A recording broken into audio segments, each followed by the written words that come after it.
Hello guys. तो आज अपन बात करेंगे ऐसी कंपनी की जो फॉरेक्स मार्केट में डील करती है, जिसका नाम है WSFX ग्लोबल पे लिमिटेड। ये इनकॉर्पोरेटेड हुई थी 1986 में। 30 ईयर ओल्ड कंपनी है। बेस्ड हेडक्वार्टर है इसका मुंबई में। इसका प्रॉपर काम क्या है? इसका बेसिकली काम है buy and selling of foreign currencies, traveller cheques, prepaid cards, remittance services देती है। Various forex related services provide करती है, आउटवर्ड रेमिटेंस देती है।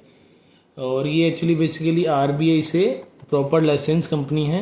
ऑथराइज डीलर इसको कह सकते हैं अपन। ऑथराइज डीलर है, हेडक्वार्टर मुंबई में है और फॉरेन एक्सचेंजेस हाउस है। काइंड ऑफ ऑल करेंसीज में डील करते हैं। अगर अपने को for example out of India travel करने जाना है, या कॉर्पोरेट ट्रेवल है, या स्टूडेंट से रिलेटेड, जो स्टूडेंट बाहर पढ़ने जाते हैं उनको फीस वगैरह भरनी रहती है, तो ये उनको इनकी फीस आउटवर्ड रेमिटेंस मतलब बाहर फीस ट्रांसफर करते हैं। तो ये उस काइंड ऑफ फॉरेक्स मार्केट से रिलेटेड प्रॉपर कंपनी है।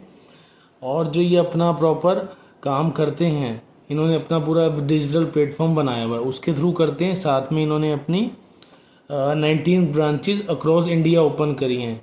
तो ये उसके थ्रू, ब्रांचेस के थ्रू भी करते हैं, और साथ में जो इनका डिजिटल प्लेटफॉर्म है, रिटेलर्स के लिए अलग है, कॉर्पोरेट्स के लिए अलग इन्होंने प्लेटफॉर्म बनाया हुआ है, उसके थ्रू करते हैं। और टोटल इनकी टीम में मेंबर हैं 310 बंदे हैं।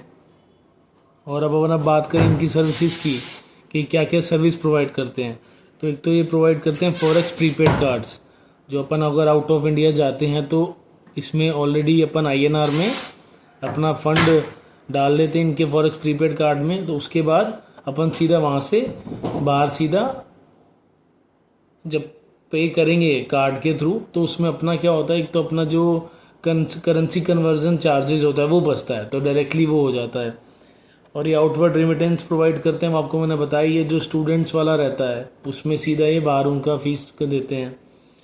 और currency exchange services to corporate travels. Corporate travel जो कॉर्पोरेट के हिसाब से कॉर्पोरेट के लिए अपनी मीटिंग्स के लिए बाहर जाते हैं, उनको पूरा ये करेंसी एक्सचेंज की सर्विसेज प्रोवाइड करते हैं। ट्रेवलर हो गया। और यूनिवर्सिटी फीस जो स्टूडेंट्स की है वो सीधा उनकी यूनिवर्सिटीज़ में डिपॉजिट करने का काम करते हैं। और पर्सनल रेमिटेंस करते हैं फॉर टूर्स हो गया, मेडिकल ट्रीटमेंट्स हो गया। काफ़ी लोग इंडिया से बाहर जाते हैं फॉर ट्रीटमेंट, या इंडिया आते हैं फॉर ट्रीटमेंट, तो उसका जो रेमिटेंस होता है वो डायरेक्टली ट्रांसफ़र होना होता है, वो इनके थ्रू ये प्रोवाइड करते हैं। और जो भी इनका ये परमिट है ना इनको ट्रांसफरिंग का RBI के थ्रू, वो प्रॉपर LRS स्कीम के थ्रू होता है, जो लिबरलाइज्ड रेमिटेंस स्कीम है, उसके अंडर में ये सब कुछ लीगलाइज है। कोई इसमें ऐसा कुछ इनलीगल काम नहीं है। अच्छा, जो इनके की पार्टनर्स हैं, इन्होंने वेरियस बैंक से टाई अप किया हुआ है। तो इनके की पार्टनर्स है येस बैंक हो गया, इंडसइंड बैंक हो गया, HDFC bank, IDFC, first bank हो गया, RBL हो गया, ICICI बैंक। और इन्होंने एक ट्रेवलर टूर एंड ट्रेवलर है जो थॉमस कुक, उससे भी इन्होंने टाइप किया हुआ है। तो अगर अपन मानिए थॉमस कुक के थ्रू अगर अपन कोई भी अपना टूर फाइनलाइज करते हैं, पूरा पैकेज लेते हैं, तो ये इनके थ्रू अगर अपन करेंसी भी लेंगे उनके थ्रू, तो ये ही इसी के थ्रू ही अपने को दिलवाएंगे। तो जो बैंक से अपन लेते हैं वो इनसे टाई अप है। अगर आप कभी होता है ना बैंक जाके भी करेंसी आप देखते हैं रेटिज में, रेट बाय सेल होता है, वो भी इनके थ्रू ही होता है। और इन्होंने अपना एक प्रॉपर येस बैंक के साथ BIN स्पॉन्सर्ड कार्ड लॉन्च किया हुआ है। और इनके जो की कस्टमर है ENY हैं, रिलायंस है, Tech Mahindra, Accenture, Siemens, L&T Infotech, Titan, HDFC Credila, ये इनके की कस्टमर्स हैं। अगर मानिए ये प्रॉपर जैसे कॉर्पोरेट वाली इनकी टूर्स हो गए उसके लिए, या अगर जैसे आउटवर्ड रेमिटेंस बिजनेसेस के होते हैं, अगर आप इंडिया में बिजनेस कर रहे हैं और आपकी करेंसी वहाँ से, आप कनाडा से आपको, या ऑस्ट्रेलिया से, या US से ऑर्डर मिला है कोई, तो वहाँ से अगर आप कोई आपका ऑर्डर आया है, तो वो जो इंडिया में पैसा आएगा वो इनके थ्रू आ सकता है। और इन्होंने अगर ये जो इनके की कस्टमर्स हैं, अगर ये इन्होंने बाहर पैसा भेजना हो ये ऑर्डर के लिए, या इन्होंने बाहर अपनी कॉर्पोरेट्स को, अपनी टीम को बाहर किसी मीटिंग के रिगार्डिंग भेजना हो, या फॉर ट्रिप भेजना हो, तो ये इसके थ्रू करेंसी डीलिंग होती है। और जो इनका रेवेन्यू ब्रेकअप है, 95% of the revenue breakup from sale of currencies and related services. मतलब मोटा मोटी इनका जो ये करेंसीज का काम है ना, फॉरेन करेंसीज का, उसका 95% रेवेन्यू आता है। अब इन्होंने एक अपना स्मार्ट करेंसी कार्ड लॉन्च किया था 5 ईयर बैक, और ये अब जनरली काफ़ी एक्सेप्टेंस में आ रहा है। मतलब जैसे वो जो कार्ड पॉइंट्स होते हैं एक्सेप्टेंस वाले, तो वो धीरे धीरे इनके कार्ड को एक्सेप्ट कर रहे हैं।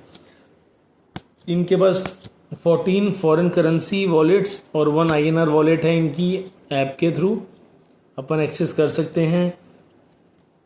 और जो इनका 40% business come from smart corporate platform, इन्होंने एक्चुअली अपने पूरा प्लेटफॉर्म बनाया हुआ है, कॉर्पोरेट्स का प्लेटफॉर्म बनाया हुआ है। उसके थ्रू जो ये अपना ये बुकिंग हो गया, कॉर्पोरेट्स का बुकिंग हो गया, कॉर्पोरेट्स का करेंसीज आना जाना जो रेमिटेंस चलता है, उसके थ्रू इनका 40% बिजनेस रेवेन्यू आता है। और इन्होंने B2B प्लेटफॉर्म बनाया फॉर स्मार्ट एजेंट्स,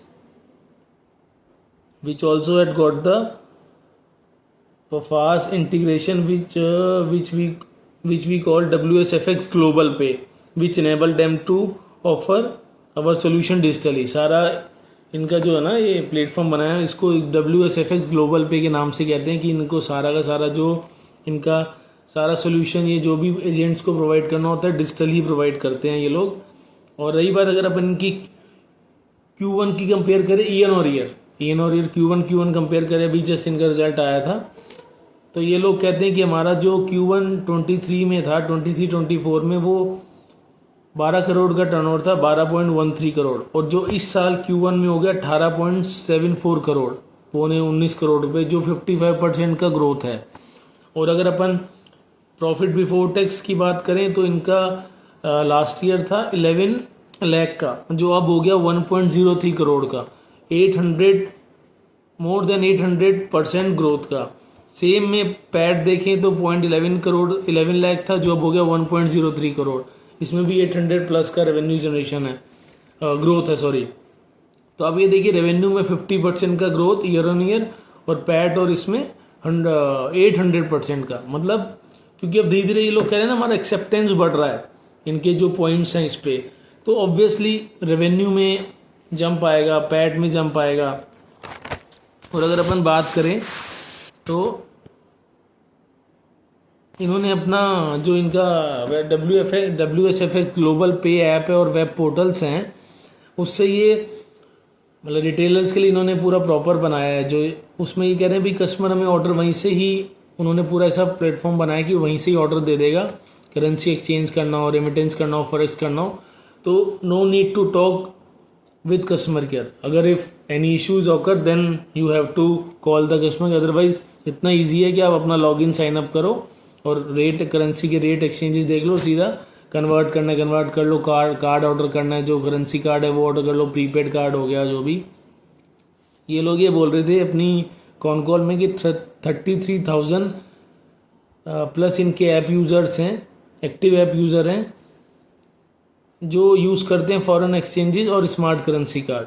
मतलब ऐप के थ्रू उन्होंने इनकी दो जो सर्विसेज हैं वो कोई भी एनी यूज सर्विस यूज करते हैं।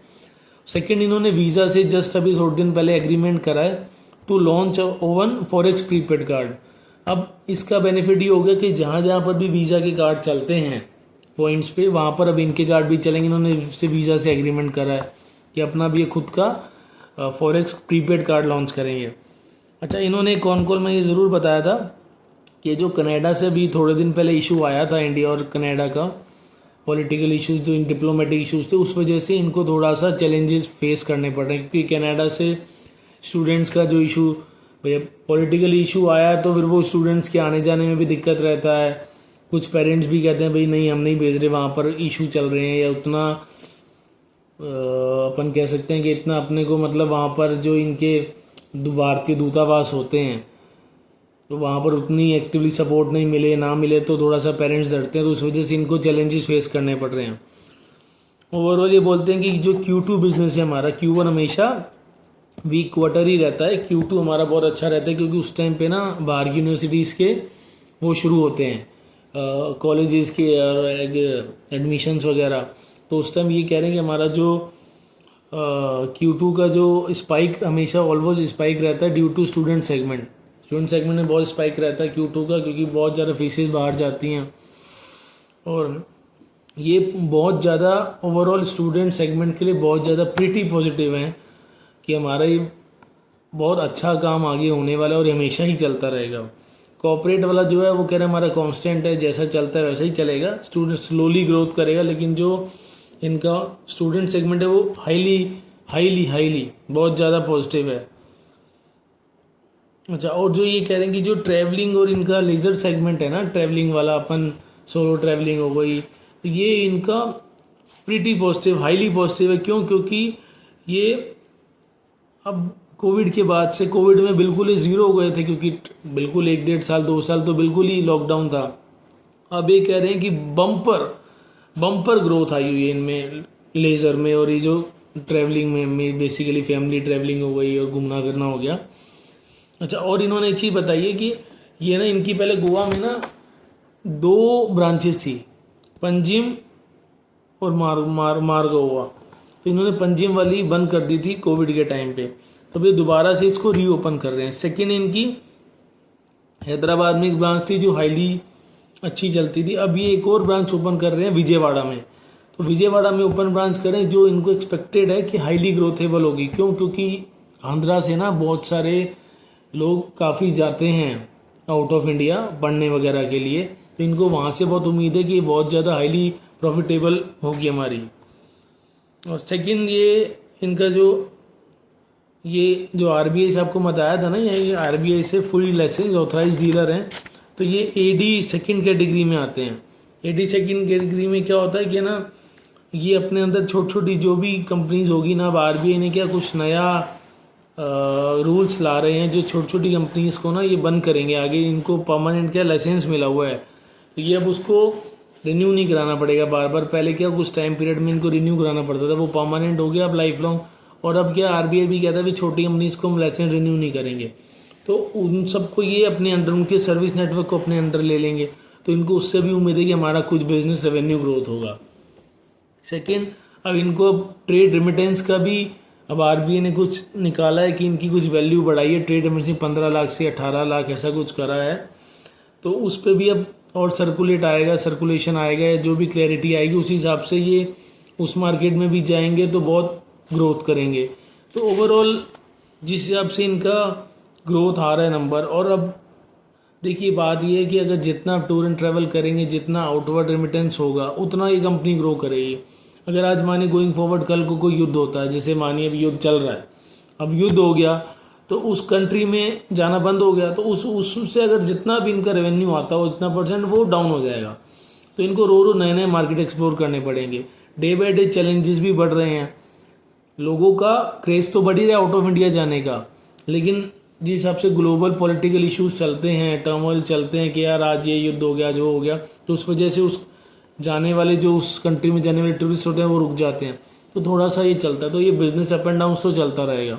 अपने को बेसिकली ग्रोथ देखना है कि रेवेन्यू कितना ईयर ऑन ईयर ग्रोथ कर रहा है, या क्वार्टर एंड क्वार्टर क्या ग्रोथ कर रहा है, प्रॉफिट देखने क्या ग्रो कर रहे हैं कंपनी, पैट कितने परसेंट से इनका बढ़ रहा है। अपने को बेसिकली कंपनी ट्रैक करनी है, उनकी कौन कॉल सुननी है, कौन कॉल में बोल देना पॉजिटिव तो फाड़ है। अगर कंपनी बोले कि हाँ हम देख रहे हैं इम्पैक्ट पड़ेगा, तो कंपनी को छोड़ दो। अपने को पैसा बनाना है ना, तो हाईली ग्रोथेबल कंपनीज में ही जाना पड़ेगा। तो आप इसको देखिए WSFX ग्लोबल को, थोड़ा टाइम ट्रैक करिए, इसके रिजल्ट्स को फिर अपन देखते हैं आगे क्या रिजल्ट, सेकेंड क्वार्टर में कैसे रिजल्ट्स पे करते हैं, फिर अपन मिलते हैं। ओके, जल्दी मिलते हैं नई कंपनी के साथ।